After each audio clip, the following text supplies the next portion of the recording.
नमस्कार। हम लोग क्लास 9 का चैप्टर 2 कर रहे थे और जिसका नाम था क्या हमारे आसपास के पदार्थ शुद्ध हैं। तो उसमें हम लोगों ने देखा था तत्व यौगिक मिश्रण। तो शुद्ध पदार्थ हमारे क्या होते हैं? तत्व और यौगिक हमारे शुद्ध पदार्थ हैं और मिश्रण हमारे अशुद्ध पदार्थ हैं। और मिश्रण में ही एक आता है हमारा विलयन। विलयन क्या होता है कि दो या दो से अधिक चीज़ों के समांगी मिश्रण को हम क्या कहते हैं? विलयन कहते हैं। जैसे मिश्र धातु है हमारा, कांसा है, पीतल है, ये क्या है? ठोस में ठोस है। उसके बाद आपका जैसे कि आपने पानी में घोला चीनी तो क्या हो गया? द्रव में ठोस। उसी तरह से कोल्ड ड्रिंक्स जो सोडा होता है, सोडा वाला कोल्ड ड्रिंक्स वगैरह जो हम पीते हैं तो उसमें क्या होता है? द्रव में गैस भरा हुआ, कार्बन डाइऑक्साइड गैस उसमें भरी होती है तो क्या हो गया? द्रव में गैस। तो इस तरह के विलयन को हम कहते हैं, इस तरह के मिश्रण को हम विलयन कहते हैं, समांगी मिश्रण को। ठीक है, तो हम लोगों ने उसकी सांद्रता देखी थी। तो सांद्रता को तीन तरीके से दिखाया जाता है, द्रव्यमान बटा द्रव्यमान, और फिर था द्रव्यमान बटा आयतन, और तीसरा था आयतन बटा आयतन। तो ये तीन तरीके से हम सांद्रता को दिखाते हैं। कुछ कुछ चीज़ें जो आपको पढ़नी है और जो छूट गई थी उसमें वो है संतृप्त विलयन और असंतृप्त। उसी तरह से संतृप्तता क्या होती है और असंतृप्तता क्या होती है। तो देखिए, जैसे संतृप्त विलयन क्या होगा? जैसे कोई विलयन बना रहे हैं, जैसे पानी चीनी का ही बोल लेते हैं क्योंकि वो हमारा सबसे प्रैक्टिकल एग्जांपल है। तो पानी में अगर आप चीनी डालेंगे, 2 चम्मच चीनी डाल दिए एक गिलास पानी में, उसके बाद और चीनी डालते गए तो कभी ना कभी ऐसा समय आएगा जब वह जो चीनी होगा उसमें घुलना बंद हो जाएगा पानी में। आप बहुत ज़्यादा चीनी अगर मान लेंगे, जितनी उसकी कैपेसिटी रहेगी, जितनी उसके बीच जल के कणों के बीच जितना रिक्त स्थान होगा वही स्थान ना चीनी ले पाएगा, बाकी जगहों को तो वह नहीं ले सकता। तो इसलिए जब तक वो चीनी आप डालते गए उसके बाद क्या होगा? एक स्टेज के बाद क्या होगा कि वह भरना बंद हो जाएगा, मतलब मिलना बंद हो जाएगा। तो उसको कहेंगे संतृप्तता, यानी कि विलयन ने संतृप्तता हासिल कर ली है और ऐसे विलयन को कहेंगे संतृप्त। ठीक है, और यानी कि और जिसमें विलेय की मात्रा, यानी कि आप कुछ चीनी डाल रहे हैं और भी और डाला जा सकता है, तो वैसे विलयन को कहेंगे असंतृप्त विलयन। उसके बाद एक बहुत ही जरूरी टर्म आता है हमारा तनु और सांद्र। तो तनु का अर्थ क्या है, सांद्र का अर्थ क्या है? तो तनु विलयन वह विलयन होगा जिसमें विलेय की मात्रा कम रहेगी। जैसे अगर आप पानी चीनी का ही घोल लेते तो पानी में अगर 1 चम्मच आप चीनी डाल दिए तो आपको कम मीठा लगेगा। ठीक है, तो वो हो गया तनु। अगर आप दूसरा ग्लास लिए, उसमें 2 चम्मच आपने चीनी डाल दिया तो वो हो गया, इसकी अपेक्षा क्या हो गया? पहले ग्लास की अपेक्षा वो सांद्र हो गया। यानी कि तनु वो होगा जिसमें विलेय की मात्रा कम रहेगी और सांद्र वो होगा जिसमें विलेय की मात्रा अधिक होगी। तनु को इंग्लिश में डाइल्यूट कहते हैं, इसको कहते हैं कंसंट्रेटेड। ठीक है, कंसंट्रेटेड मीन्स एक जगह बहुत ज़्यादा जमा है, मतलब उसमें विलेय की मात्रा अधिक है। तो ये हमारा हुआ तनु विलयन और सांद्र विलयन। अब जो हमारा अगला टॉपिक है वो है निलंबन तथा कोलाइडल विलयन। कोलाइडल विलयन, देखिए निलंबन क्या होता है?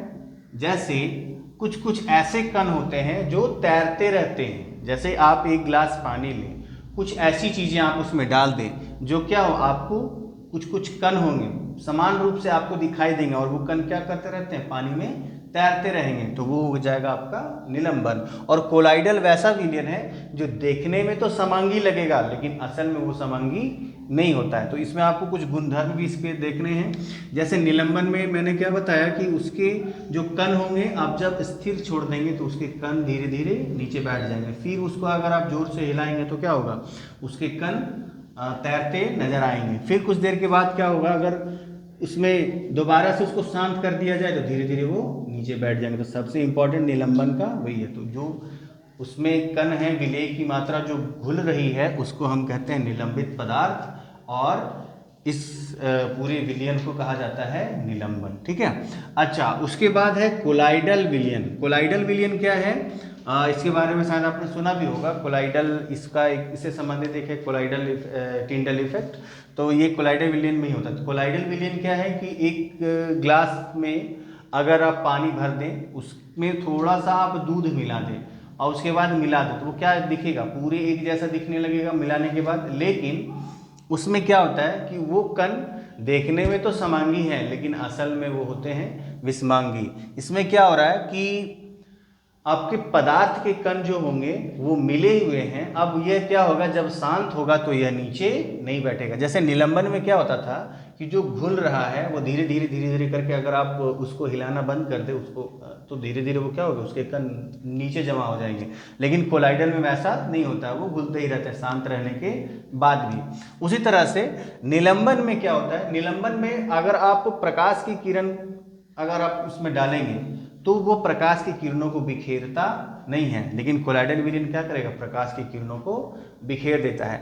यही इसी प्रभाव को बोला जाता है टिंडल इफेक्ट। टिंडल इफेक्ट के कारण ही क्या होता है, आप जब कभी कभी सुबह सुबह अगर आपका घर अगर पूरब की दिशा की ओर है, तो अगर सुबह सुबह सूर्य उगेगा, अगर वेंटिलेटर लगा होगा आपके घर में, तो आप देखेंगे कि वहाँ से जो सूर्य की किरणें आ रही हैं उसमें आपको धूल के कण नजर आएंगे।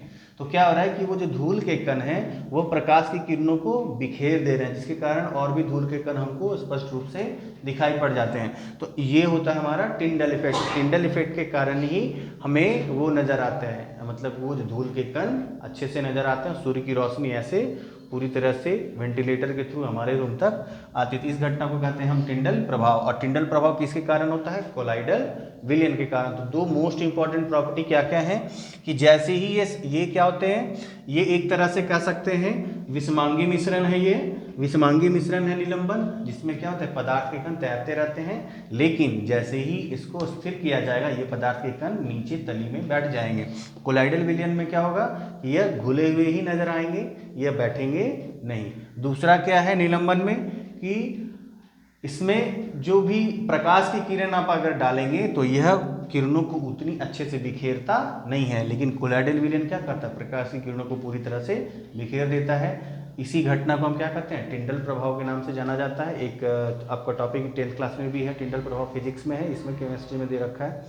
और टिंडल प्रभाव के कारण ही क्या होता है, हमें वेंटिलेटर से या सुबह सुबह के समय हमें क्या धूल के कण दिखाई पड़ने लगते हैं। ठीक है, तो ये था हमारा निलंबन और कोलाइडल विलयन और सांद्र विलयन, तनु विलयन। उसके बाद है आपका क्या पढ़ा है, संतृप्त और असंतृप्त विलयन। ये सब थे विलयन के कुछ प्रकार। अच्छा, उसके बाद आपका और तो कुछ है नहीं, एक क्वेश्चन कुछ कर देते हैं, 2-3 क्वेश्चन है छोटे छोटे। उदाहरण के साथ समांगी और विषमांगी मिश्रणों में विभेद कीजिए। तो समांगी मिश्रण क्या होते हैं, जिसमें सभी जगह किसी भी विलयन में उसकी सभी जगहों पर बराबर रूप से विलेय की मात्रा फैली हो, उसको हम क्या कहेंगे, समांगी मिश्रण। जैसे यहाँ उदाहरण भी देना है तो उदाहरण में आप लिख देंगे पानी चीनी का घोल, नमक पानी का घोल, इस तरह से। फिर है विषमांगी मिश्रण। विषमांगी मिश्रण में क्या होगा, आप कह सकते हैं कि जहाँ पर जिस मिश्रण में आपका जो मिलावट है, यानी कि जो दो चीज़ों को जो मिश्रण है उसमें क्या होगा कि हर जगह पे उसकी बनावट यानी कि उसकी जो स्थिति है वो बराबर नहीं होगी। जैसे कि आप उदाहरण में दे सकते हैं पानी और बालू, पानी रेत का घोल। अच्छा, उसके बाद है विलयन, निलंबन और कोलाइड एक दूसरे से किस प्रकार भिन्न हैं। तो देखिए निलंबन क्या है, विलयन क्या है और कोलाइड क्या है, इसमें आपको विभेद करना है यानी अंतर स्पष्ट करना है। तो विलयन क्या है, विलयन क्या है, एक तरह से समांगी मिश्रण है, दो या दो से अधिक पदार्थों का समांगी मिश्रण को हम विलयन कहते हैं। निलंबन क्या है, यह एक विषमांगी प्रकार का मिश्रण है जिसमें कुछ पदार्थ निलंबित अवस्था में रहते हैं और जब वह स्थिर होते हैं तो वह नीचे तली में बैठ जाते हैं। कोलाइडल क्या है, कोलाइडल वो है जो देखने में तो समांगी लगता है लेकिन असल में विषमांगी है, तो वो हो जाएगा कोलाइडल।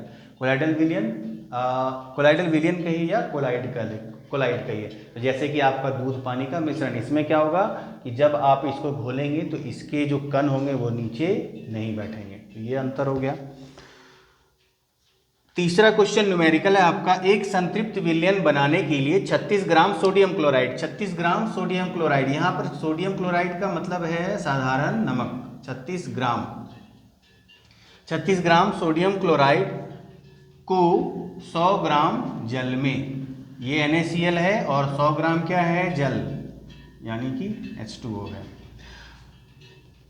293 केल्विन पर घोला जाता है। इस तापमान पर इसकी सांद्रता प्राप्त करें। तो कल हमने देखा था, इस पे न्यूमेरिकल एक उदाहरण बनाया था हमने, और इसमें अभी कह रहा है कि आपको इसकी सांद्रता निकालनी है। तो आप विलेय की मात्रा, तो ये है विलेय और ये हमारा विलायक है, तो दोनों को जोड़ देंगे तो हमारा विलयन मिलेगा।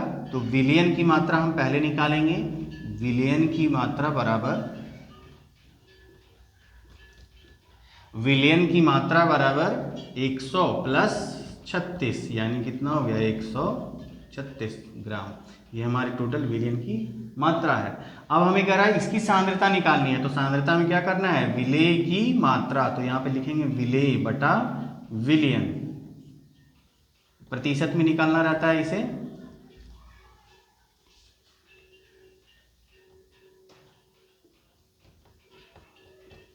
विलेय बटा विलयन गुना 100, यानी कि 36 बटा 136 गुना 100। तो जो भी आपका आंसर आएगा वो आप डेसिमल में निकाल के उतना प्रतिशत ले आएंगे, ठीक है।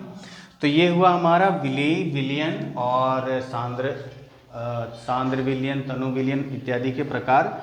अब इसमें क्या है, मिश्रण के घटकों का पृथक्करण, ये पूरा हम लोग एक वीडियो में कवर करेंगे। उसके बाद लास्ट में है तत्व यौगिक मिश्रण, ये तो हम लोग कर चुके हैं। उसके बाद आ रहा है भौतिक एवं रासायनिक परिवर्तन, तो ये तो बहुत छोटा सा टॉपिक है, और भौतिक रासायनिक परिवर्तन आपने 7th क्लास में भी देखा होगा, तो इसमें छोटा सा लोग इंट्रोडक्शन दे देते हैं, ठीक है। जैसे भौतिक परिवर्तन क्या होता है, जब भी किसी चीज़ के रूप, रंग, आकार, आकृति में परिवर्तन हो तो हम उसको कहेंगे भौतिक परिवर्तन, यानी कि भौतिक अवस्था में परिवर्तन हो जा रहा है। जैसे कि पानी बर्फ बन जा रहा है या बर्फ पानी बन जा रहा है, तो क्या हो रहा है, वह ठोस से द्रव बन रहा है, चीज़ तो वही है, नया मटेरियल कुछ नहीं बन रहा है, उसमें नई चीज़ का निर्माण नहीं हो रहा है, केवल उसकी आकृति में और आकार में परिवर्तन हो रहा है, तो इसको हम बोलेंगे भौतिक परिवर्तन। और उसी तरह से है रासायनिक परिवर्तन, यानी कि कुछ नए चीज़ का निर्माण हो, या फिर जिसमें ऊष्मा की खपत हो, ध्वनि की उत्पत्ति हो, या ऊष्मा हमें देना पड़े, तो वैसे परिवर्तन को हम रासायनिक परिवर्तन कहते हैं। जैसे कि कागज़ का जलना, मोमबत्ती का जलना, उसके बाद फिर आप कह सकते हैं खाने का पचना, पौधे का बढ़ना, तो ये सब क्या है, रासायनिक परिवर्तन है। क्यों? क्योंकि जैसे कि आप खाना पकाते हैं तो क्या होता है, आप उसमें ऊष्मा दे रहे हैं, तो एक तरह से क्या हो गया, ये नया पदार्थ बन गया है ना, नया पदार्थ भी बन रहा है और साथ में आप उसमें ऊष्मा दे रहे थे, इसलिए वो क्या कहलाएगा, रासायनिक परिवर्तन। भौतिक परिवर्तन बहुत साधारण सा चीज़ है, जब भी किसी चीज़ के रूप, रंग, आकार, आकृति में परिवर्तन हो जाए तो वो कहलाएगा क्या, भौतिक परिवर्तन। तो इससे रिलेटेड जो भी क्वेश्चन हम लोग सारा करेंगे, और अगले वीडियो में हम लोग जो दो से अलग प्रकार के जो मिश्रण हैं उसके बारे में चर्चा करेंगे, और वो थोड़ा सा लंबा वीडियो होगा क्योंकि उसमें बहुत तरह के मिश्रण को अलग अलग कैसे कैसे करना है उसके बारे में जानेंगे, उसमें बहुत बड़े बड़े फिगर्स भी आएंगे, ठीक है। तो वीडियो देखने के लिए आपको बहुत बहुत धन्यवाद, जुड़े रहें हमारे साथ। अगर हमारा कंटेंट पसंद आए तो चैनल को सब्सक्राइब करें, वीडियो को शेयर करें।